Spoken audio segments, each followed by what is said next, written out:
So it's been a little while since I made a book review, which is a shame because it's kind of the whole reason I started doing this. But well, it's also a convenient reason to buy books, which, speaking of more books, that's why we're here today. I picked this up after my little deep dive into the Zen Harmonic Wiki because I was kind of inundated with the statement that there was something wrong with 12-tone equal temperament harmony, which is what most of us know and love. You know, it's all kinds of things. It's what we think of as music these days. So when this popped up in my Amazon recommended, I kind of thought to myself, why not? We'll give it a shot. It's slim enough. It's a real tiny book. But today we're discussing how equal temperament ruined harmony, and why you should care. So, hello and welcome. I'm Austin Kopelarczyk, composer and arranger, and welcome to my 23rd episode of this little book review series. So let's discuss Ross Duffin. He's a Canadian-American scholar, educator, and choral conductor, and a lot of his work is in historically informed musical practice. Things like early music performance, early songs in English plays, etc., that kind of stuff. He's professor emeritus at the Department of Music at Case Western Reserve University. He's a reader at the Folger Shakespeare Library, all kinds of cool stuff, interesting accolades, and he's a well-renowned author of articles and books. Someone who, in my opinion, is probably a good choice to be writing something like this. But what is this? This book, How Equal Temperament Ruined Harmony and Why You Should Care, has a pretty straightforward thesis. Equal temperament ruined harmony, you should care. On page 11 in the acknowledgments, Duffin recounts this kind of conversation he had with his son. "Dad, who is this for?" I paused and then replied, "It's for everyone who performs or cares about music." A little out of context, but that's his statement, it's for everyone who performs or cares about music. We as musicians, listeners, historians, tuners, theorists, readers, anyone, we should care about why music is broken, damaged. Annoyingly, we do come across my first little issue with the book right away. There's no synopsis here. This is for reviews. Sure, I guess someone just kind of assumed the title is enough. That's the synopsis you need. Equal temperament ruined harmony. Yep, got that part. Can you give me a brief synopsis of the arguments you're going to use? What are you going to base this off of? Why should I trust you?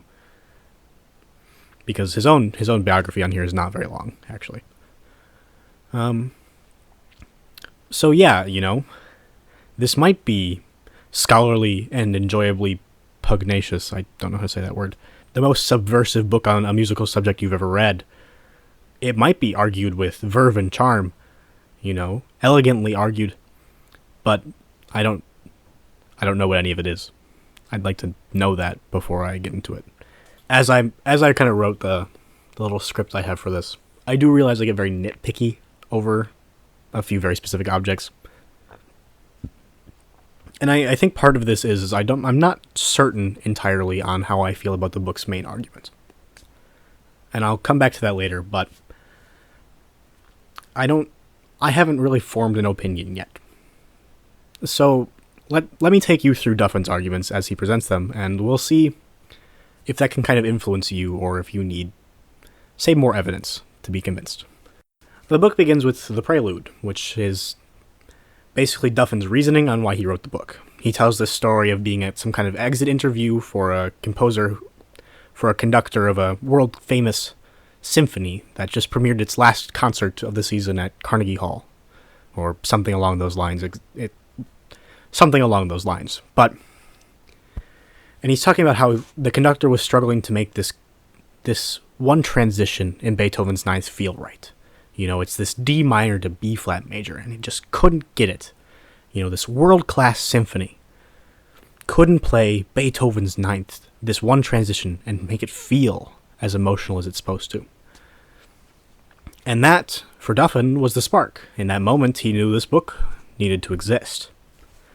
He then quick cuts to a discussion of a book written on historical temperament and historical tuning practices, and how the person who wrote it just kind of used it to extol the virtues of 12-tone equal temperament, but the author later admitted he had never heard anything else. His argument is here that people have become so indoctrinated to 12-tone equal temperament that we don't know what we're missing, quite honestly. And he thinks that needs to change. Now, I do want to point out how he takes time to discuss that he doesn't think this is necessarily ruined music. You know, he doesn't say it's ruined music, it's ruined harmony. But he does think a move away from the exclusive use of 12-tone equal temperaments would do everyone some good. Why shouldn't leading notes lead? So, Duffin's argument for this chapter kind of boils down to a very simple concept. He says, we've been taught wrong about how leading notes should act. And he blames a lot of this on Pablo Casals, a famous cellist who is kind of famous for his expressive intonation. Casals' argument kind of hinges on the idea that a note that's heading to another note should lead there. For example, a note heading to a note that goes up a half step. You should play that first note a little sharper to make sure that you lean into that next note, and you can drive that motion. And the same works for notes going down. You play a little flatter, and such. Duffin's argument is actually, it should be reversed. Your notes going up, in context, should be a little lower, and your notes going down, in context, should be a little higher. His argument kind of boils down to, science says you're wrong, and I say you're wrong. His argument's based on this concept of just intonation, which is a tuning style system, we'll say, wherein things are tuned so that they're the most acoustically in tune possible. But I'm gonna interrupt my little recap definition series here to discuss one of my main nitpicks with the book. To define and explain concepts, Duffin likes to use these little cutaways. They're these little short segments that appear, with more information that's relevant to what's going on. For example, in this case, it's a whole page dedicated to the series of overtones and the harmonic series concept, giving you a little bit of additional context, a little bit of knowledge on the concept, so you can understand the argument a little bit better. However, Duffin has a similar, very short explanation of why that part is important, why the overtone series is important to his arguments on the next page. This I would normally not be upset about, but the cutaway appears in the middle of a sentence, and it completely demolishes the flow of what's going on. And this is a reoccurring issue for me, actually. Throughout the book, you're kind of plagued with these cutaways that interrupt what's going on. They're placed in a way that you lose flow. And I'll touch more on this later, but it kind of just drove me mad for a while, and it's probably the biggest issue I have with the book as of right now. And many of these cutaways are not always full of overly relevant material.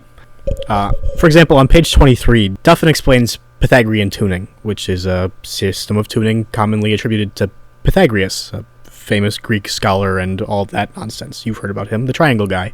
But he does then a page-long cutaway on Pythagoras. While it includes somewhat interesting material, including the anecdote, we'll say, of how Pythagoras discovered tuning, it detracts from the flow of his argument, quite honestly, and it takes you out of his argument for a moment to read something that's unrelated. And in my opinion, this could have been easily included as like an appendix. Short biographies, Appendix A, or relevant information, Appendix A, or something like that, where you still could have found the information as he wanted it framed easily. It's still within the book, but you would have been allowed to look at a time that was more convenient for you, to not detract from the flow of the argument. For example, like I said, the cutaways frequently happen in the middle of sentences. Sentences end midway on the end of a page, which is not an uncommon thing in books. It's something you have to live with. You can't fit everything on every page you want. But to detract from the flow of your argument by including a 2-page cutaway before continuing the sentence is not helpful. If you can stop at the end of the paragraph and go, footnote, see Appendix A for more information on, then people can look when they're not too busy trying to comprehend and follow your argument. The rest of the chapter goes in the same way, kind of building up this historical and scientific basis for Duffin's argument, which is a fair amount of the book, to be quite honest. But the end of the chapter brings my third main issue with the book to light, and that's the final paragraph of chapter 1 reads as such. No matter how masterful they are as musicians, many performers today don't hear how bad the equal temperament major third is because it's what they're used to, parentheses, conditioning, and because they've never heard an acoustically pure major third, parentheses, ignorance. They're convinced that the equal temperament major third must be the proper sound because it's what modern, and therefore obviously more enlightened, theorists have devised, parentheses, delusion. And they wouldn't want to change because it would be too much trouble, parentheses, convenience. Mostly, they don't want to think about it, parentheses, oblivion. There's another sentence after that, but it's basically, hey, it's time for some change. My point revolves around kind of the negative framing of the language. He basically calls modern musicians brainwashed, ignorant, delusional, lazy, which is not a pleasant thing to be called. So it's going to put you on the defensive. You're less likely to take in the points of his argument that are correct because he's framed it in a way that it's going to feel like it's attacking you. And that's the issue. The issue is the framing here.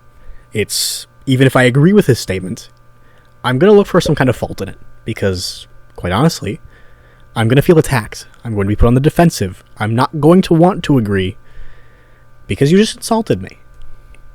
I don't think I'm brainwashed, delusional, lazy, ignorant. I might be a little lazy. Don't quote me on that. But being called that makes me want to push back on that statement. Chapter 2, How Temperaments Started. In contrast to my very negative statements from the last chapter, there is something nice I want to touch on about the book in general. Duffin begins each chapter with these kind of salient quotes that he's picked out. And I really like the one for this chapter. Music came first. Then the scales accrued after ages of experiment. Then came the theorists to explain them. Attributed to Sir Percy Buck in the 1940 Proceedings of Musical Association. I thought that was a fun one. I enjoyed that one. This chapter is a bit more of a historical recap of how temperament came to be, how it changed over the years, how it evolved, things like that. My main issues with the chapter kind of boil down to the same ones I've already discussed. The arguments themselves, well crafted, don't flow because of the placement of the cutaways. We can go right into chapter 3 here, because while it discusses an interesting topic, how tuning worked on non-keyboard instruments, providing even more of a historical basis for his arguments, this chapter suffers the most from this placement issue to me. And it was hard for me to read this chapter because of that. In a segment of about 4 paragraphs, there are 5 cutaways. This section that could have easily been 2.5 pages brings up the total to about 8 pages. And the flow is hard to keep track of. And the argument itself was hard to keep in line because of that. I lost track of this argument about 3 times while reading this section. Even while rereading it, to writing this script I'm loosely going off of, I found it difficult to keep track of what was going on. There are several more cutaways in this chapter, as well as 1 or 2 full-page illustrations. So the chapter itself feels very quick when you look at the parts that are just the actual argument and not the multiple cutaways. The illustrations I don't have much of the same issue with because of how relevant they are, I'd say, to what's going on.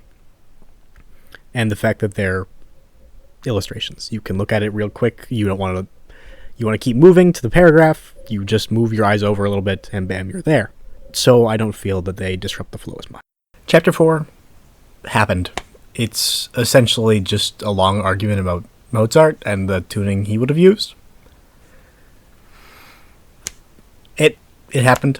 I don't remember too much of it.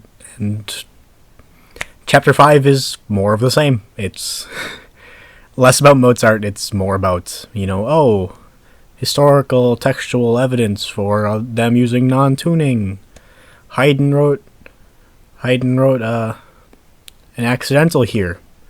Mean tone. That got added out later because 12 tone. It happened. Chapter 6, though, is discussing equal temperament, and it's an incredibly short chapter.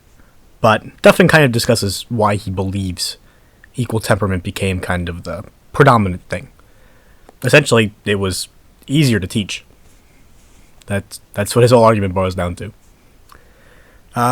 It's a compelling argument, but it relies on basically some abstraction from writings from string pedagogues in the 19th century. It happened. Chapter 7 is more of this. It's a lot of discussions of piano tuning in England in the 19th century, which I know sounds very specific, and is very specific. I'm not going to deny that statement. But a lot of it goes back to the fact that the first major edition of seminal work on acoustics in English was a translation of Helmholtz's On the Sensations of Tone, which was translated by a piano tuner from England. And consequently, as he was making the editions of Helmholtz's On the Sensation of Tone, he added to it a lot of his own writings and listenings on equal temperament as it was coming into play, how people were tuning, kind of just giving a lot of historical or a lot of time period specific context that only he really would have been able to give, alongside the results of a lot of his own experiments kind of backing up Helmholtz's work. And the main argument kind of boils down to equal temperament was slowly taking over in the 1800s, but nobody really knew what it was at the time, so piano tuners were kind of just tuning to what they thought equal temperament was, and they got close, but none of them were really right, which I think is kind of funny. This continues in Chapter 8, which discusses the violin virtuoso Joseph Joachim. I'm going to hope I said that right. He discusses this kind of concept almost of a personal scale, right? So, Joachim played for Helmholtz during his original experiments with acoustics and on sensations of tone is what that eventually became. But he wrote in how Joachim plays his thirds and sixths of a scale pure to the root note, or in just intonation, essentially. And then there's two accounts of the same critic listening to Joachim play twice separately, and both times making comments about his intonation. The first time he's like, "This is a virtuoso, this is god-awful wailing, the guy's so out of tune, it's crazy," and all that.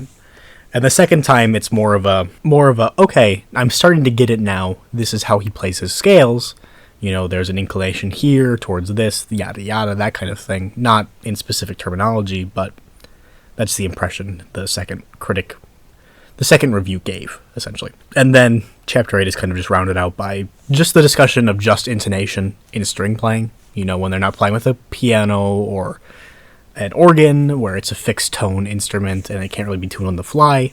This just intonation stuff can happen more naturally in string playing than anywhere else aside from the voice. Chapter 9 basically boils down to equal temperament is overly prevalent, and it shouldn't be. Interesting enough chapter, but in all honesty, it's just there to set up Chapter 10. Chapter 10. Where do we go from here? Is Ross Duffin's call to action. How do we solve the problem of equal temperament's prevalence? Duffin himself here says his goal is not necessarily to offer a solution. It's to offer information. To tell you, hey, something can be changed here.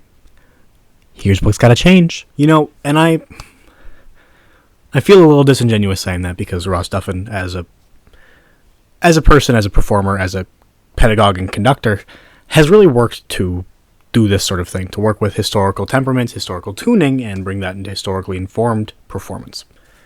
But the book itself doesn't particularly lead you how to do that. His goal is to tell people that, hey, there are options out there other than equal temperament. And, when people had the choice in the past, they usually didn't pick equal temperament. Which is great, which is cool, which is neat, something I agree with. He doesn't offer a solution, per se.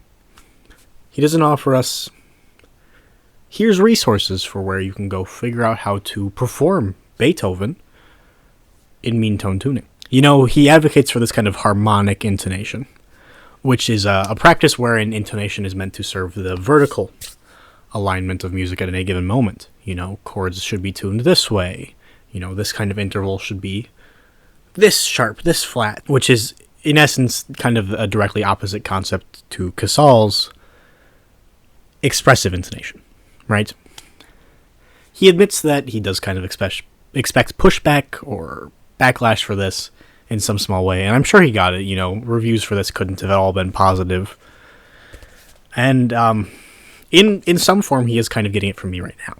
I'm saying negative things about his book. I'm pushing back on some of his ideals, and I understand his argument, but I'm not fully sold by it. For me, the main limiting factor here is